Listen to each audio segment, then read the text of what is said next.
नमस्कार छात्रों, मैं doctor Ashish Shukla, department of geography, BSR government arts college Alwar से मुखातिब हूँ एमए फाइनल के छात्रों के साथ जिन्होंने अर्बन ज्योग्राफी का पेपर ऑप्ट किया हुआ है। और हम अपनी चर्चा, जो हमारा टॉपिक चल रहा था अर्बन मॉर्फोलॉजी, पर आगे बढ़ाते हैं और आपसे आज साझा कर रहे हैं थ्योरीज ऑफ अर्बन मॉर्फोलॉजी, नगरीय आकारिकी के सिद्धांत। इन सिद्धांतों को नगरीय भूमि उपयोग संबंधी सिद्धांत, theories of urban land use भी कहा जाता है। ये नगर की भीतरी संरचना, इंटरनल स्ट्रक्चर के बारे में बताते हैं। कोई ऐसी योजना जिसके द्वारा समुचित विकास, उन्हें पुनः व्यवस्थित कर प्रस्तुत किया जाए, का अध्ययन प्रमुख रूप से इसमें सम्मिलित है। प्रत्येक नगर की भीतरी बनावट यूनिक होती है। उसके कार्य के मिश्रित क्षेत्र होते हैं। अमेरिकी नगरों में व्यापारिक, औद्योगिक, व्यावसायिक तथा रिहायशी क्षेत्र अलग अलग स्थापित होते हुए मिलते हैं। नगर के भीतर के भूमि उपयोग एवं संरचना के बारे में प्रमुखतः जो सिद्धांत हैं उनमें से एक है संकेंद्रीय वलय सिद्धांत, कंसेंट्रिक जोन थ्योरी। दूसरा है सेक्टर थ्योरी, खंड सिद्धांत। तीसरा है मल्टीपल न्यूक्लाई थ्योरी, बहुनाभिकीय सिद्धांत। और इसी क्रम में संयुक्त वृद्धि सिद्धांत, कार्यस्थल व निवास स्थान संकल्पना सिद्धांत अपेक्षाकृत गौण रूप में है। आइए बात करते हैं संकेंद्रीय वलय सिद्धांत या कंसेंट्रिक जोन थ्योरी पर। इस सिद्धांत का प्रतिपादन 1927 में अमेरिकी समाजशास्त्री वर्गीज ने किया था। यह सिद्धांत उसने अपने लेखों the growth of the city 1925 तथा अर्बन एरियाज 1929 में प्रस्तुत करने का प्रयास किया था। उनका सिद्धांत अमेरिका के नगरों, विशेष रूप से शिकागो के अध्ययन पर निर्भर था। इस सिद्धांत में उन्होंने बताया कि किसी नगर का विस्तार केंद्र के बाहर की ओर अरीय रूप, रेडियल फॉर्म में होता है, जिसमें संकेंद्रीय वलयों की एक श्रृंखला बन जाती है। उसकी संकेंद्रीय पेटियों की श्रृंखला, कंसेंट्रिक जोन्स, एक आदर्शवादी विचारधारा के रूप में उभरती है। किसी भी नगर में उसकी यह योजना पूर्ण रूप से लागू नहीं हो पाती। धरातलीय रुकावटें जैसे नदियां, झीलें, जलाशय, पहाड़ियां, हिमनदी, खाइयां आदि नगर के क्षेत्रीय ढांचे को बिगाड़ती हैं। यातायात के मार्ग जैसे कि रेल मार्ग, मोटर मार्ग आदि भी इस ढांचे में छोटे छोटे भागों में बांटने का प्रयास करते हैं। शिकागो नगर का विकास बहुत तेजी के साथ बाह्य भाग में तकनीकी विकास, टेक्निकल डेवलपमेंट के कारण हुआ है। इस नगर के 5 संकेंद्रीय वलय केंद्र के बाहर की ओर जिस प्रकार से मिलते हैं, उनके अनुसार नगरीय विकास को 5 संकेंद्रीय वलयों के द्वारा समझा जा सकता है।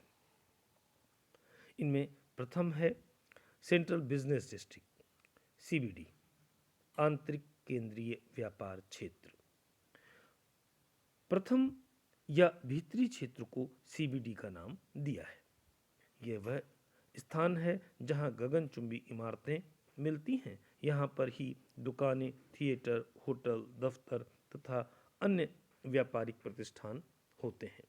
ये क्षेत्र वास्तविक रूप से खुदरा व्यापार क्षेत्र, हल्के विनिर्माण और व्यापारिक मनोरंजन की सुविधा वाला होता है। शिकागो में इस क्षेत्र को लूप कहा गया है। न्यूयॉर्क में अरिहायशी एवं केंद्राभिमुख क्षेत्र अपटाउन एंड डाउनटाउन एरिया कहा जाता है। पिट्सबर्ग में इसे गोल्डन टेम्पल का नाम दिया गया है। अमेरिकी नगरों में यह क्षेत्र विशेष रूप से बहुत थोड़ी सी जगह घेरे रहता है। यह लंबवत विस्तार अधिक रखता है। यहाँ पर कम स्थान घेरने वाले उद्योग विकसित मिलते हैं। इसका अधिकांश भाग अरिहायशी नॉन रेजिडेंशियल एरिया के रूप में होता है। इसी में दूसरा आता है संक्रमण पेटी, जोन ऑफ ट्रांजिशंस। यह पेटी सीबीडी को चारों ओर से घेरे रहती है।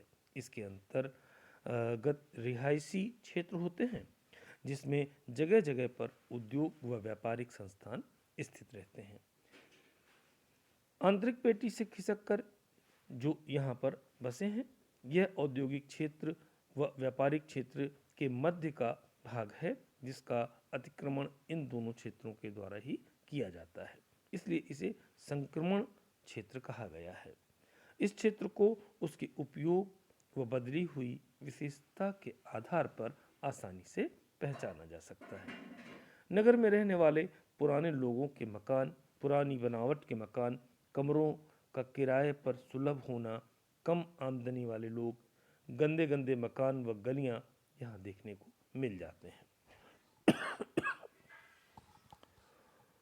आपराधिक प्रवृत्तियां भी यहाँ देखने को मिलती हैं।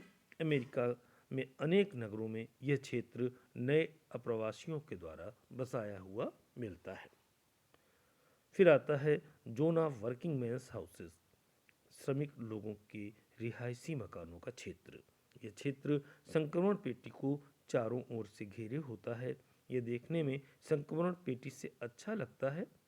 यहाँ पर उद्योगों में काम करने वाले श्रमिक रहते हैं। ये लोग संक्रमण पेटी में तो रहना पसंद नहीं करते, लेकिन नगर के भीतरी भाग के समीप ही रहना पसंद करते हैं, ताकि नगर में अपने काम के स्थान पर आसानी से पहुंच सके। यहाँ पर मध्यम वर्ग के लोगों के मकान देखने को मिलते हैं। शिकागो में यह क्षेत्र ऐसे मकानों का क्षेत्र है जिसकी सीमा 2 मंजिल वाले मकानों द्वारा निर्धारित की जा सकती है। ऐसा भी देखने में आता है कि कारखानों में जो लोग काम करते हैं, उनके बेटी बेटियां सीबीडी में काम करने जाते हैं, तो यहाँ इस क्षेत्र में नाच घर, सिनेमा देखते हैं। वहाँ विवाह के पश्चात इस पेटी के बाहर फैली पेटी में रहना पसंद करते हैं। तो ये मध्यम वर्ग से आउटर का जो क्षेत्र बनता है उसमें प्रेफरेंस में ले लेते हैं। श्रेष्ठतर रिहायशी मकानों का क्षेत्र अथवा मध्यम वर्ग के लोगों का निवास क्षेत्र, the zone of better residence और zone of middle class dwellers, यह पेटी श्रमिक लोगों के रिहायशी मकान की पेटी के बाहर विस्तृत रूप से फैली रहती है, जहां पर व्यावसायिक कार्यों में लगे लोग रहते हैं, जिनमें छोटे छोटे व्यापारिक संस्थानों के मालिक, मैनेजर, क्लर्क आदि शामिल हैं। यहाँ होटल भी देखने को मिलते हैं। इमारतें कई कमरों वाली होती हैं और ज़्यादातर मकानों में एक परिवार रहता है। मकानों के आगे काफ़ी खुला क्षेत्र रहता है, जिसका प्रयोग बाग बगीचे के रूप में भी किया जाता है। फिर आता है नगर को अभिगमन करने वालों का क्षेत्र, द कम्यूटर्स जोन। यह नगर की बाहरी पेटी होती है, जिसमें स्थित उपनगरीय क्षेत्रों तथा अनुषंगी नगरों, सैटेलाइट टाउन्स के साथ अभिगमन होता रहता है। कुछ विद्वानों ने इस बाहरी पेटी की बस्तियों को सैनागार नगर, बेडरूम टाउन का नाम भी दिया है, क्योंकि ये नगर में काम करने वाले लोगों को रात में आश्रय प्रदान करती है और दिन में ये लोग नगर में काम करने जाते हैं। नगर की इस पेटी में भी तीव्र यातायात साधनों की सुविधा के साथ उच्च श्रेणी के रिहायशी मकान देखने को मिलते हैं। पीडीएफ में आपको इसका चित्र साझा किया गया है, आप इसके द्वारा इसे अच्छे से समझ सकते हैं। वर्गेस के इस सिद्धांत की आलोचना भी हुई। इस सिद्धांत की भीतरी बनावट को आदर्श रूप में वर्णन करने वाला जो डायग्राम है, उसे आलोचना में एम अहिलान ने इसकी आलोचना की। उन्होंने कहा कि पेटी का महत्व तभी हो सकता है जबकि उसकी सीमाएं उतार चढ़ाव के बीच भेद करती हुई दिखाई जाए। यदि उतार चढ़ाव एक लगातार पेटी के रूप में मिलता है, तभी नगर के केंद्र में कोई सा भी अर्धव्यास लेकर के पेटी की रेखाएं जोनल लाइंस स्वेच्छा से खींचे जा सकती हैं। इससे यह सिद्धांत संकेंद्रीय वलय में एक ही प्रकार के निश्चित तथ्य के वितरण की ओर संकेत करता है।